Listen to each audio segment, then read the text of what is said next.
Welcome to Cues and Views, first on the web for collecting English billiard cues. Here are 5 of my Burwat Champion cues.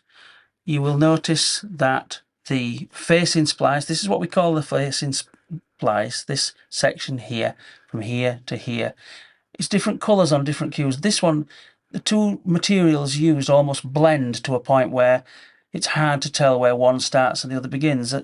There's where the veneer starts. Now I refer to these as veneers and these as splices, these areas are splices. One interesting thing to note on Burwat Champions, every single Burwat Champion has the same serial number. Some people think that they're sequentially numbered. They're not. They're all the same. Just to illustrate an interesting point, and why I believe that the Burwat Champion is descended from the Cecil Harverson cue.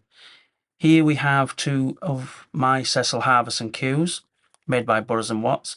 One with the Burrs & Watts stamp here, which you may not be able to pick out, and the other part is the Cecil Harverson signature there. This cue has a veneer and splice, as you'll see, which is very reminiscent of a Burwat Champion.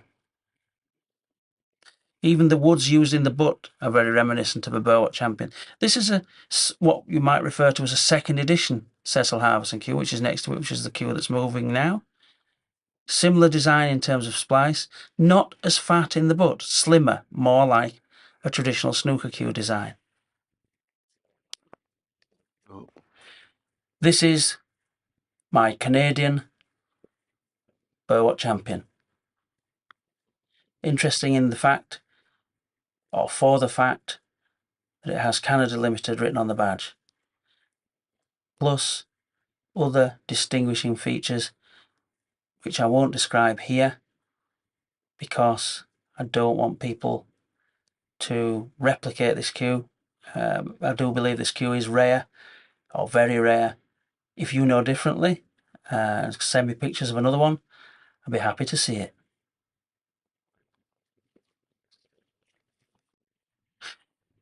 Here we have a maple shafted Burwat Champion cue.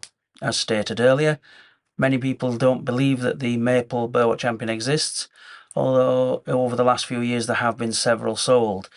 This one has a slightly faded badge. This means that the print, the lettering on the badge has become sort of detached over the years. Quite a sturdy, firm, playable cue. If you watch the splice and veneer, the shaft, the butt, which is made of Indian rosewood, though quite dark. And eventually you'll see the beginnings of the maple shaft, different from ash in the sense that it's not got as many lines on it, streaks on it, chevrons, whatever you want to call them, arrows. It's very much a much plainer shaft in colour.